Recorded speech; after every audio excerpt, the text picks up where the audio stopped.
Right, thank you. Welcome everybody to the special executive of the 25th of November 2020. And just to confirm that the meeting is being recorded, I'll hand over to Andrew now.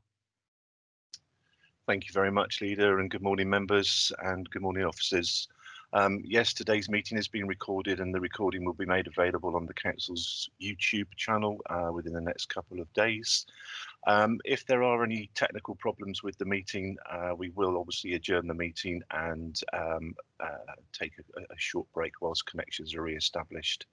The meeting today will be held in accordance with the agenda that you've had circulated to you. I'll hand back to the Leader of Council now to do the normal roll call for the meeting. Thank you very much. Thank you, Andrew. Right, members, I'll just go round the table at the moment, or virtual table, and ask each of you to introduce yourselves and confirm that you can see and hear me before we start the official business of the committee. I'll start with myself. I can certainly see and hear myself, unfortunately. Councillor Slocum. Thank you, Leader. Councillor Jill Slocum, Portfolio Holder of Ringwood Investment and Growth and Deputy Leader, and I can see and hear everything. Thank you. Thank you. Councillor Caswell. Good morning, Leader. Good morning, everybody. It's Councillor Mike Caswell, Portfolio Holder for Infrastructure and Transport. I can clearly hear and see everything. Thank you. Councillor Duddridge. Yeah, good morning, everybody. Councillor Lance Duddridge, Portfolio Holder for Customer Access and Digital Delivery, and I can see and hear everything. Thank you very much.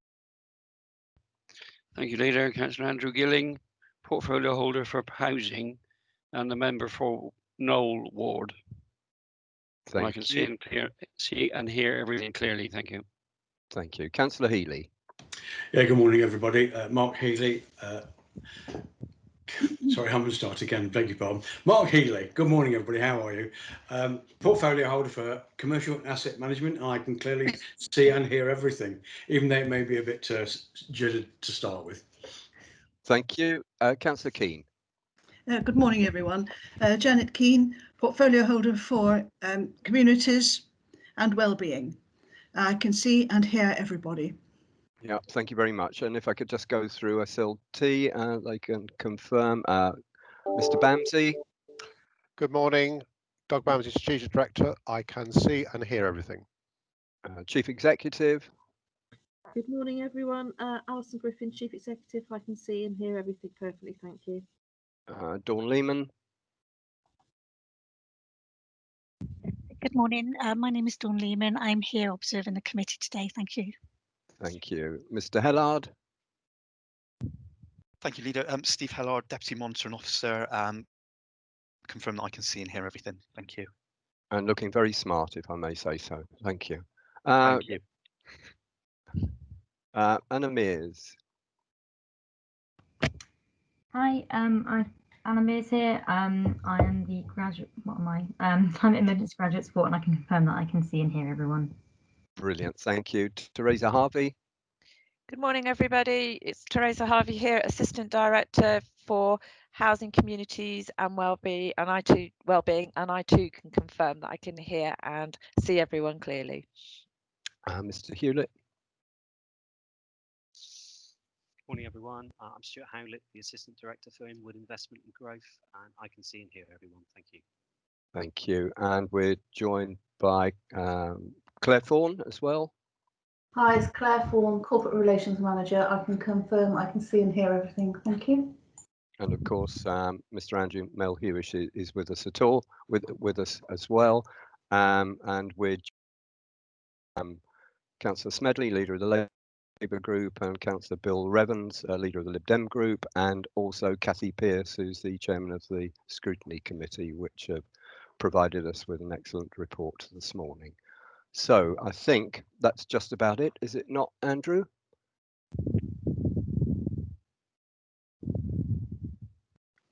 Just the Chief Executive as well? Oh no, we've done the Chief. Oh, sorry, I might have missed that then. I do apologise. Yeah, Sorry. Yeah, but yeah, no problem. Right, okay.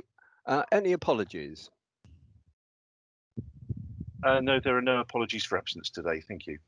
Thank you very much. Any declarations of interest, members? No. Right, good. Urgent business, I have none. I'll just say that when not speaking, if you could possibly put on the and if you wish to speak, either raise your hand or put a little message in the text box on the right. Thank you.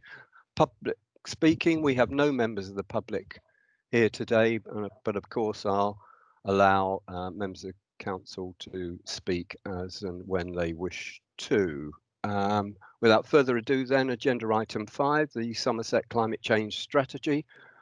Teresa Harvey is here with a short presentation, but in the meantime, I'll hand over to the portfolio holder, Councillor Keane. Thank you.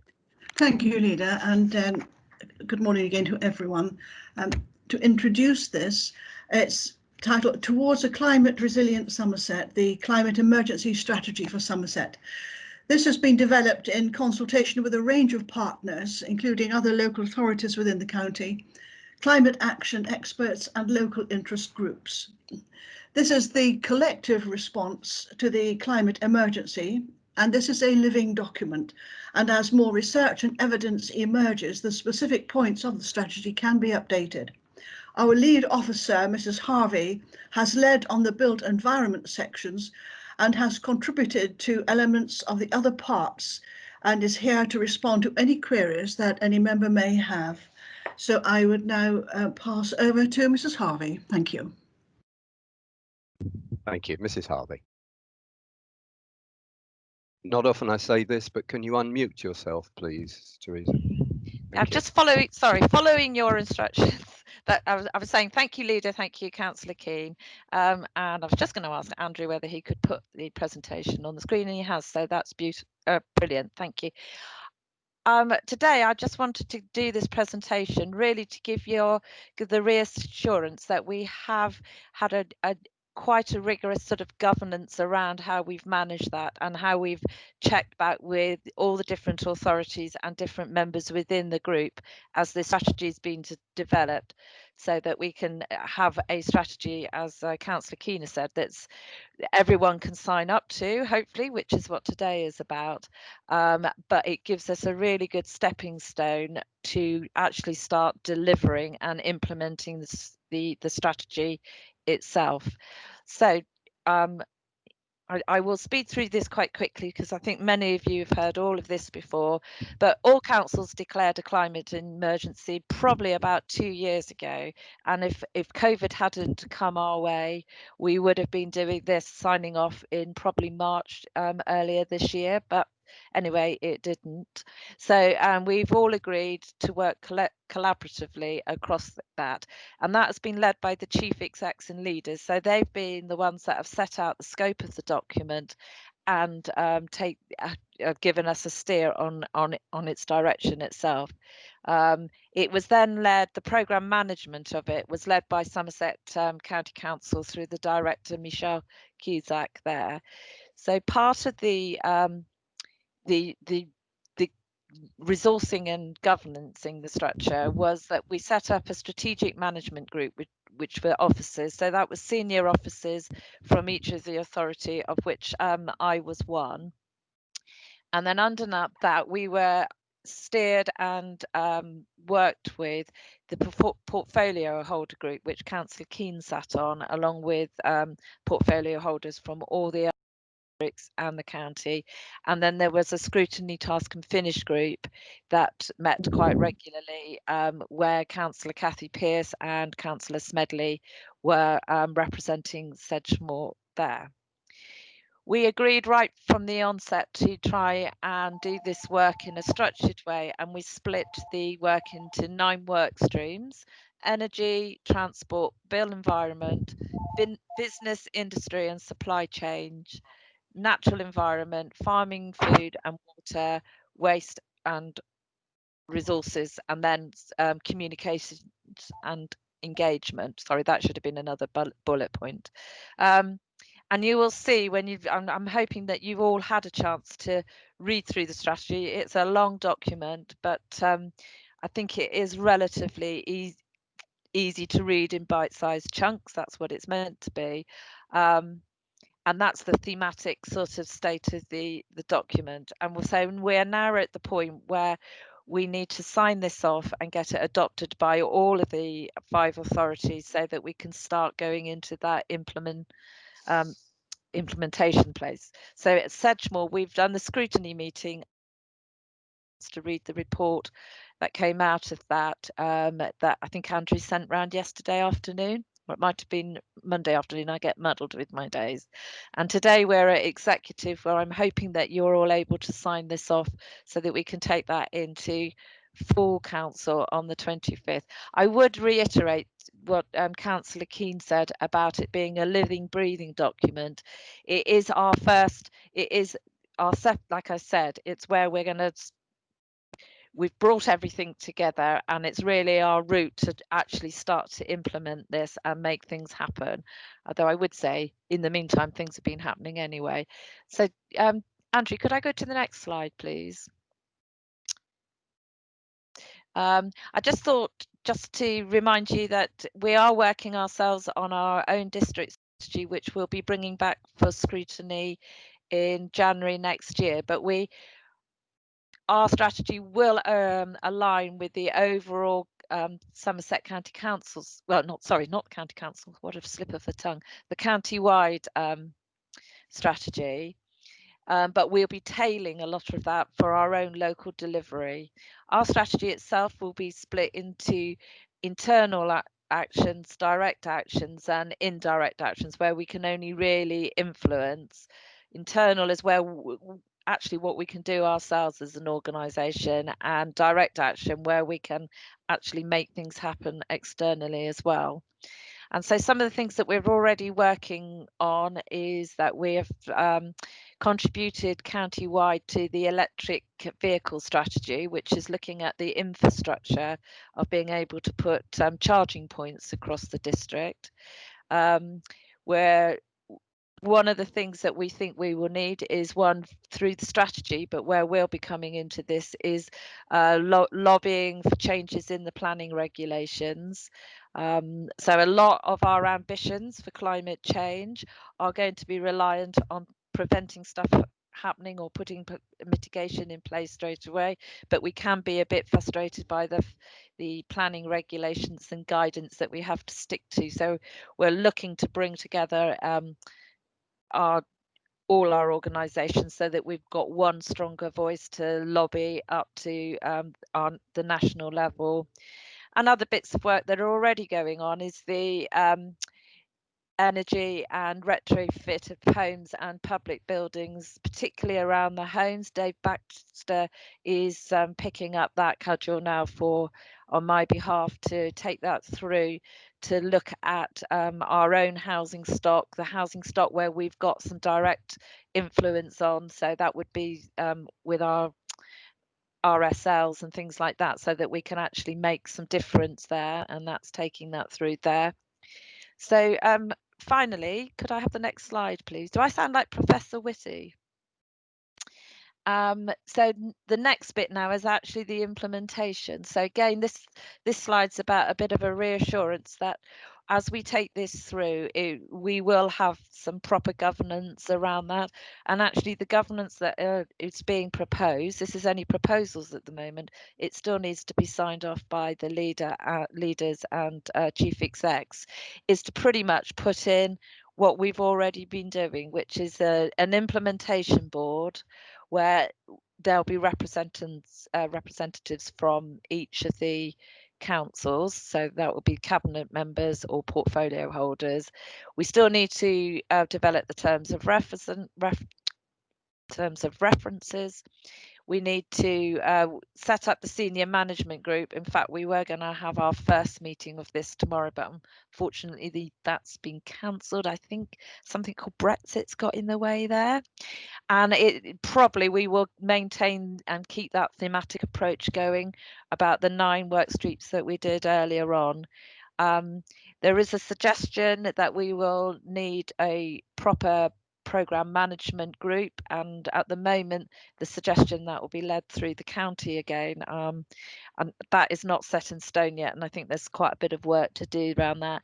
And then in a similar way, we will still have the scrutiny role that we had within the development of the strategy, which would be setting up, and we would be taking our bits of work back there for scrutiny and again a bit of steerage on the way that officers are taking this piece of work through. So that's it.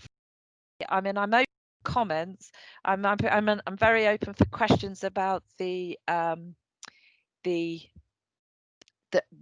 governance and how we've put the strategy together, and open for comments of where I can take our comments forwards and what we would like to see prioritised, that I can then take through to go into the implementation stage of this strategy further on. So back to you, Leader. Thank you. I mean, immense amount of work has gone into preparation of this document, but the proof is in the pudding, and it will be through the implementation plan that it comes into its own. And of course, to reiterate two things: this is a living document, as has been said, and also this is to be passed on to council for full debate this afternoon. I think you said tailing. I think you meant tailoring it to suit the circumstances. You know, I didn't even notice one of my better typos. Yeah, and also just for everyone, not only tomorrow is some announcements on Brexit, but there's also the tiering announcement tomorrow following the coming out of lockdown. So we're expecting quite a lot of information at very short notice tomorrow. So that has added to the delays on many things going on. I'll go to Kathy Pearce now. Is there anything you'd like to add at this moment? Oh yes, thank you, Leader.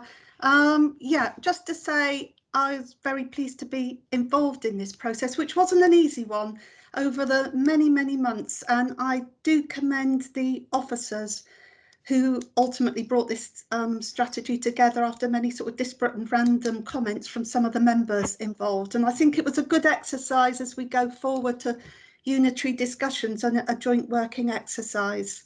In terms of community scrutiny, it was received broad support. I think it's a document that will never get support of, there'll always be, you can't please all of the people all of the time in this one, but as has been said, it's a starting point and a very good one, given that it sort of came from nothing 2 years ago, nothing existed. So I think it's an excellent document.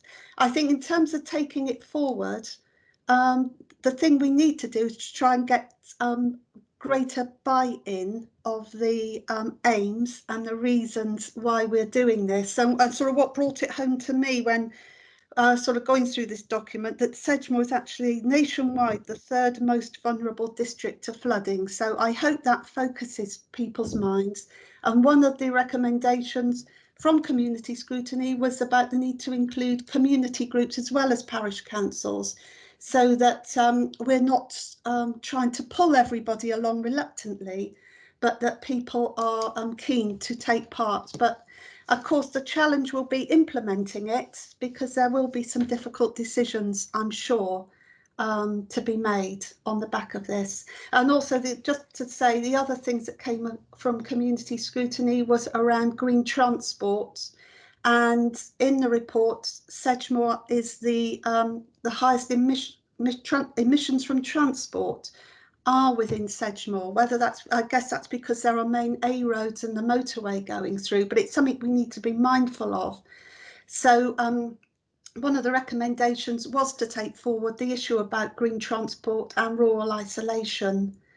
And also concerns that the NFU were leading the work streams on the farming element, which I think it was agreed that would be taken forward with the county group. But otherwise, I'm very pleased to support this strategy. Thank you. And I think the point was made with regard to the NFU. They were just leading on it, but there were a number of other people who were part of the process in delivering that aspect of the climate change strategy. Right. Thank you very much. Teresa, is there anything you wish to comment on that? And then I'll go to Janet.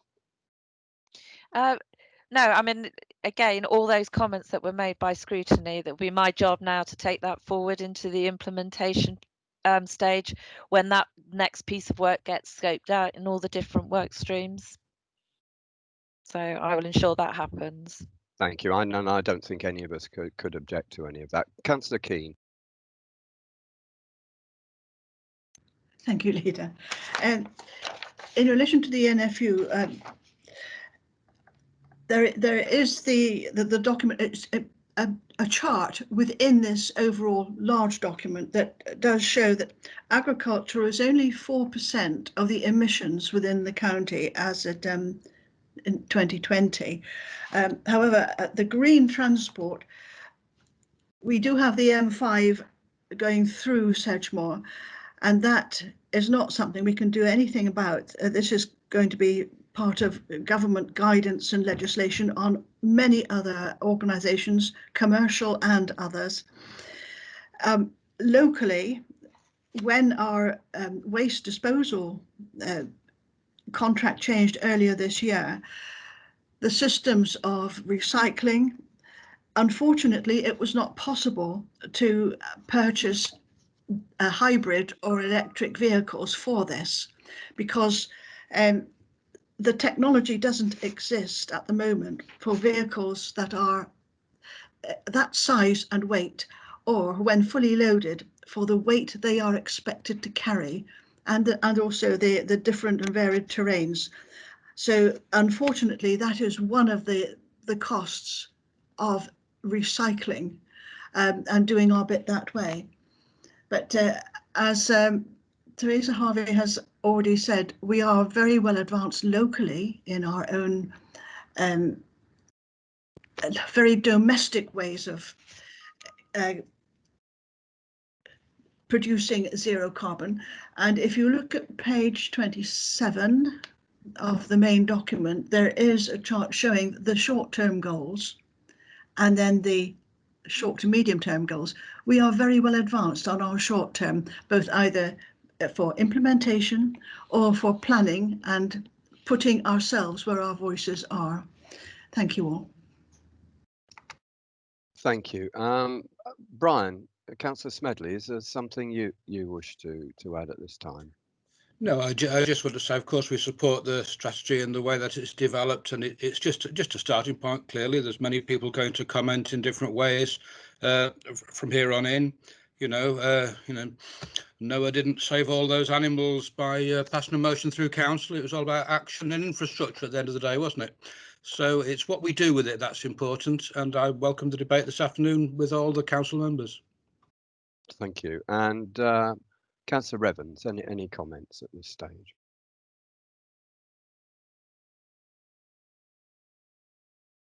Oh dear, dropped off his perch. Oh dear. Right, fair enough. Councillor Slocum. Thank you, Leader. Yes, I just wanted to say it's a very, very good document. I think it's something that we all want to. There are many things in there that we'd love to aspire to. Maybe we have to be realistic, as Councillor Smedley has said. Noah started this off, and we're following suit. But I think it is a very important document.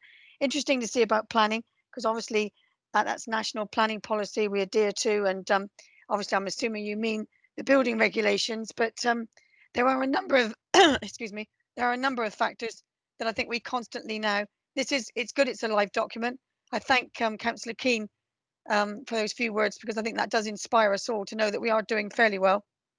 And I think that but it is something that needs to be on our agenda constantly. But I'd like to thank you for the work that's been done on it. Thank you. And I'll reiterate, part of the implementation will be lobbying government to change the planning rules in order that we can accommodate what we feel is right for the environment, or better for the environment, particularly in light of the new planning policy that will be issued, no doubt, later next year, which may have considerable impact one way or the other on our ability to take action in that way. Councillor Gilling.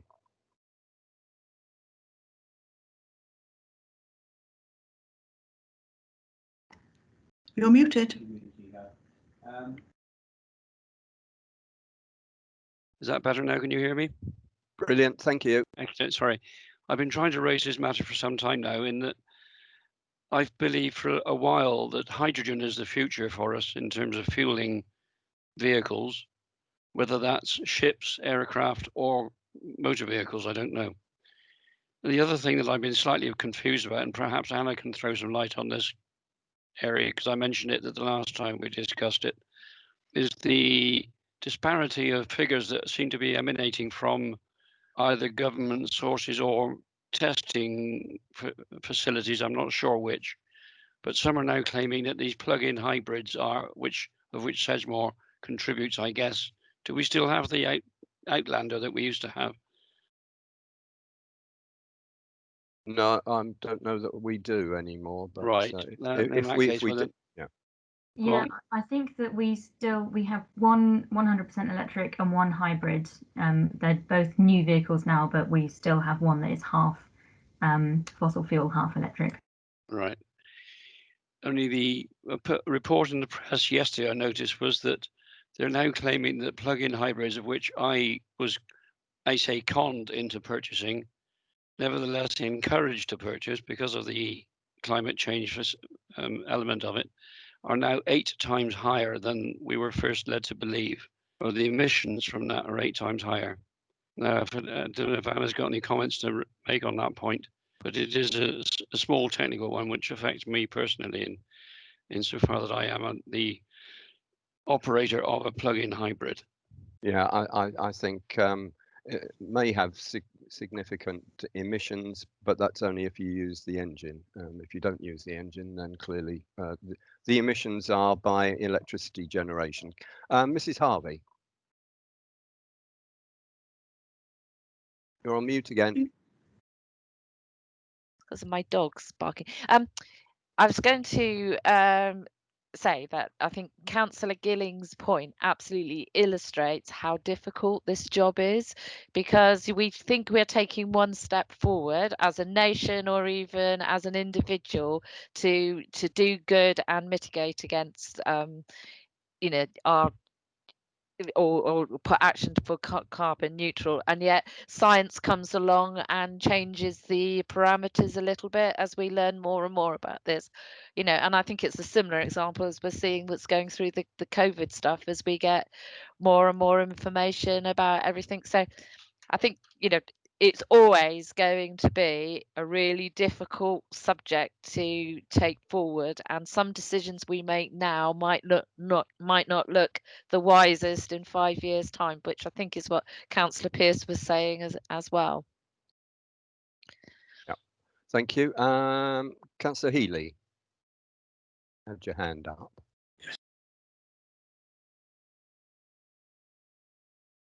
I think.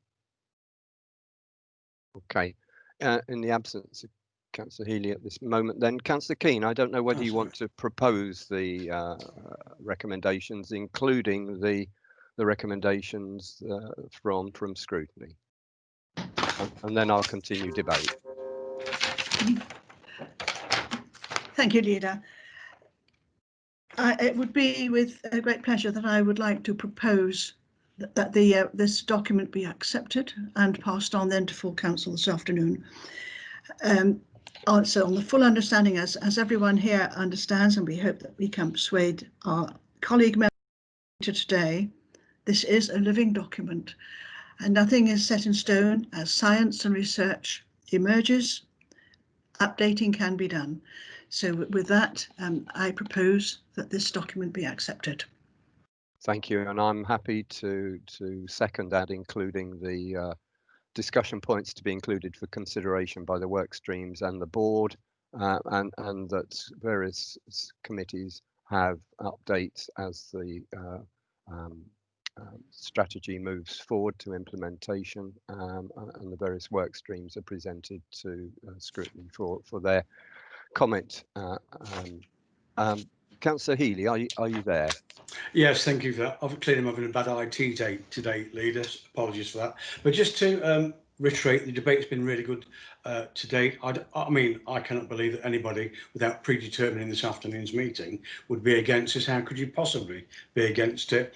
But again, what Councillor Pearce, what Councillor Smedley said, what Mrs. Harvey said, this is a huge document and a huge project ahead of us all, isn't it?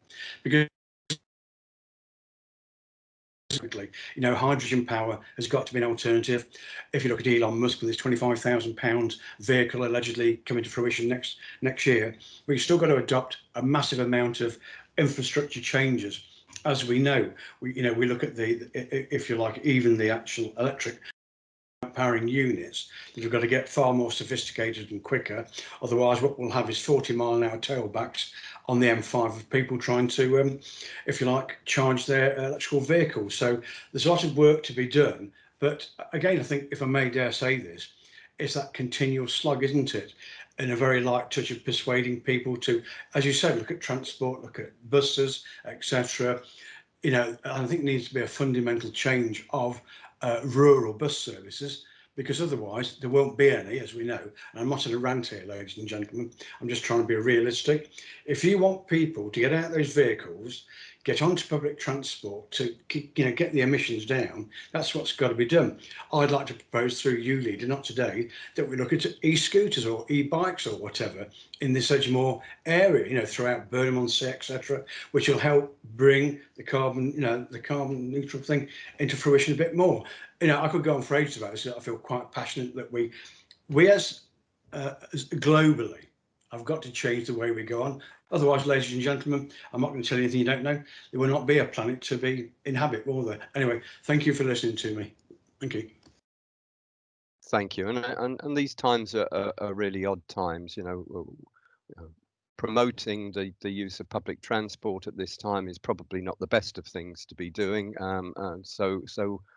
As Councillor Pearce said, there are conflicts here at the moment, and hopefully when we get back to some kind of new normal, then we can progress positively forward to address the climate change agenda, and equally put pressure on regional and national government to do their bit as well, and provide the environment in which we can move forward as best for the environment.